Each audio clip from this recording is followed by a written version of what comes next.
Apply pension scheme 15,000 को limit हटाने को लेकर सुप्रीम कोर्ट में रोजाना सुनवाई हो रही है। इससे नियोजित शिक्षकों को बड़ा राहत मिल सकता है। क्या है पूरा अपडेट जानने से पहले हमारे चैनल पर आप पहली बार विजिट कर रहे हैं तो चैनल सब्सक्राइब करना नहीं भूलेंगे। बिहार के 3.5 लाख नियोजित शिक्षकों समेत पूरे देश के ईपीएफ योजना से आच्छादित लाखों पेंशनधारियों और कर्मचारियों को फायदा मिल सकता है। इसकी सुनवाई को लेकर दिल्ली सुप्रीम कोर्ट में रोजाना सुनवाई हो रही है।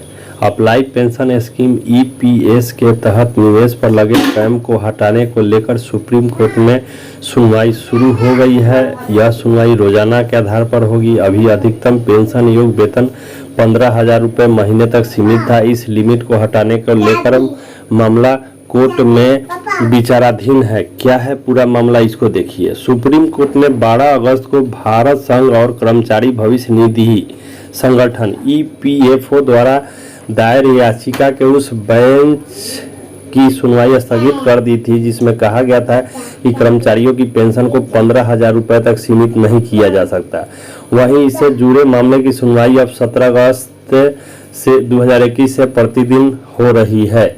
अभी क्या नियम है इसको जानिए। जब कोई कर्मचारी ईपीएफ यानी अप्लाई प्रोविडेंट फंड का सदस्य बनता है तो वह ईपीएस का भी सदस्य बन जाता है। कर्मचारी अपने वेतन का 12% ईपीएफ में योगदान देता है। साथ ही राशि एम्प्लॉयर द्वारा भी दी जाती है, लेकिन एम्प्लॉयर के योगदान में एक हिस्सा ईपीएस में जमा किया जाता है। ईपीएस खाते में योगदान वेतन का 8.33% होता है। हालांकि अभी पेंशन योग्य वेतन अधिकतम 15,000 रुपये ही माना जाता है। इससे यह पेंशन का हिस्सा अधिकतम 1250 रुपया महीना होता है। से इसे समझिए। पर्सनल फाइनेंस एक्सपर्ट और सिस्टमा मनी मैनेजर्स के संस्थापक और सीईओ पंकज मठपाल बताते हैं कि अभी ये नियम के अनुसार यदि कर्मचारी का वेतन 15,000 रुपये या उससे अधिक है तो योगदान 1250 रुपया होगा। यदि वेतन 10,000 रुपये है तो योगदान 833 रुपये होगा। जब कर्मचारी सेवानिवृत्त होगा तब भी पेंशन का कैलकुलेशन करने के लिए अधिकतम वेतन 15,000 रुपये ही माना जाएगा। इस हिसाब से एक कर्मचारी ईपीएस के तहत अधिकतम पेंशन 7500 रुपये ही पा सकता है।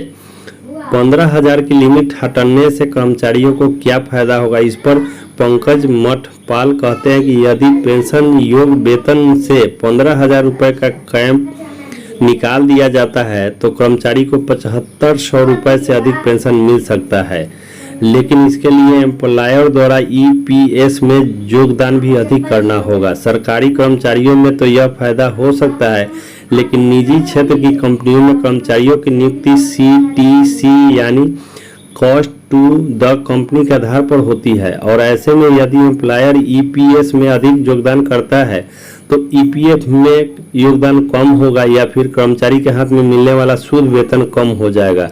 जो भी हो, सेवानिवृत्ति के बाद यदि अधिक पेंशन मिले तो मेरे हिसाब से अच्छा ही है। रिटायरमेंट के बाद मिलने वाला मासिक पेंशन की गणना इस प्रकार की जाए।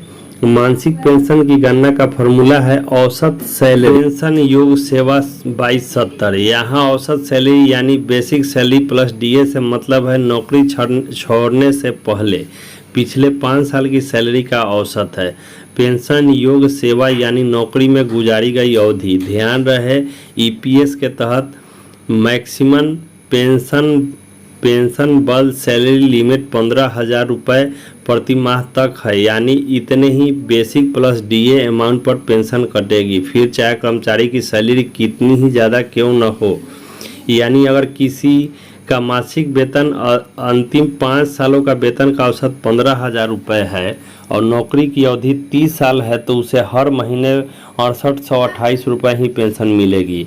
लिमिट हटने पर कितनी मिलेगी पेंशन, इसको भी जान लीजिए। अगर 15,000 की लिमिट हट जाती है और आपकी सैलरी 30,000 है तो आपके फॉर्मूले के हिसाब से जो पेंशन मिलेगी वह होगी, यानी 30,000 गुने 30 बाई 70 अर्थात 12,857 रुपये। या अगर किसी का मासिक औसत वेतन अंतिम 5 साल के वेतन का औसत 30,000 रुपये है और नौकरी की अवधि 30 साल है तो सिर्फ हर महीने 6828 रुपये ही पेंशन मिलेगी। ईपीएस का लाभ लेने के लिए क्या क्या शर्त है इसको आप देखिए। कर्मचारी को ईपीएफ का सदस्य होना चाहिए, नौकरी का कार्यकाल कम से कम 10 सालों तक होना चाहिए, कर्मचारी 58 साल की उम्र पूरी कर चुका हो, 50 साल की उम्र पूरी कर लेने और 58 साल की उम्र से साल पूरा होने के बाद भी ईपीएस में योगदान कर सकता है। 58 साल हो या फिर 60 साल की उम्र में पेंशन शुरू करा सकते हैं। 60 साल की उम्र में शुरू कराने पर टाले गए 2 सालों के लिए 4% सालाना की दर से बढ़ी हुई पेंशन मिलती है। कर्मचारी की आकस्मिक मृत्यु होने पर उनके परिवार को पेंशन पाने का हकदार हो जाता है। अगर किसी कर्मचारी की सर्विस 10 साल से 58 साल की आयु में पेंशन अमाउंट निकालने का विकल्प मिलता है। अब सवाल उठता है कि बिहार के नियोजित शिक्षकों को क्या फ़ायदा मिलेगा। तो बिहार के नियोजित शिक्षकों को भी सुप्रीम कोर्ट के फैसले के बाद सीधा लाभ मिल सकता है। कैसे? तो हम लोग 20 सितंबर 2020 से इससे आच्छादित हैं। ईपीएफ योजना हम लोग को सरकार के द्वारा यूटीआई हटाने के बाद ईपीएफ योजना से आच्छादित किया गया है। तो सरकार अगर केस हार जाती है, सुप्रीम कोर्ट 15,000 लिमिट को तोड़ देती है, तो सीधा बिहार के 4.5 लाख नियोजित शिक्षकों को फ़ायदा मिलेगा। उनका जो अल्प वेतन है, मान लीजिए 30,000 है और 2030 से शिक्षा मित्र या जो भी शिक्षक पंचायत शिक्षक हैं रिटायर होना शुरू हो जाएंगे। 2035 के बाद लगभग 70% शिक्षक ही बचेंगे, पंचायत शिक्षक। इस तरह रिटायरमेंट शुरू हो जाएगा। तो अगर आज 15,000 का जो लिमिट है इस पर उनका पेंशन अगर देखा जाए मोटा मोटी, तो 2030-32 में जो रिटायर करेंगे उन्हें 700 से 800 रुपया पर महीना पेंशन मिलेगा। और जब यह 15,000 का लिमिट हटेगा, 30,000 पर लिमिट हो जाएगा, तो यही कई गुना उनका पेंशन बनेगा। अर्थात अगर 2030 में वो रिटायर करते हैं, सीधे गणना किया जाए तो उस समय 13,000-14,000 उनका पेंशन अभी के 15,000 हटने के बाद बनेगा। तो इस प्रकार कहीं ना कहीं यह हम लोग के लिए सुखद अनुभव ला सकता है और भारत के लाखों कर्मचारियों को इससे बेनिफिट मिलेगा। अब देखना है कि सुप्रीम कोर्ट में जो सुनवाई शुरू है वह कब तक पूर्ण होती है। हालांकि डेली बेज में सुनवाई हो रही है, जिस दिन छुट्टी है उस दिन सुनवाई नहीं हो रही है।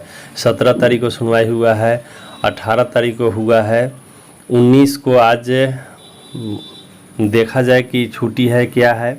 मतलब अगले हफ्ते में भी सुनवाई होगी। इस प्रकार जल्द से जल्द हम लोग उम्मीद करें कि हम लोग को एक अच्छा गुड न्यूज़ मिल सकता है। आज की खबरों के लिए बस इतना ही। आप मेरे चैनल पर पहली बार विजिट कर रहे हैं तो चैनल सब्सक्राइब करना नहीं भूलेंगे। शिक्षक न्यूज़ अपडेट बिहार के लिए धन्यवाद।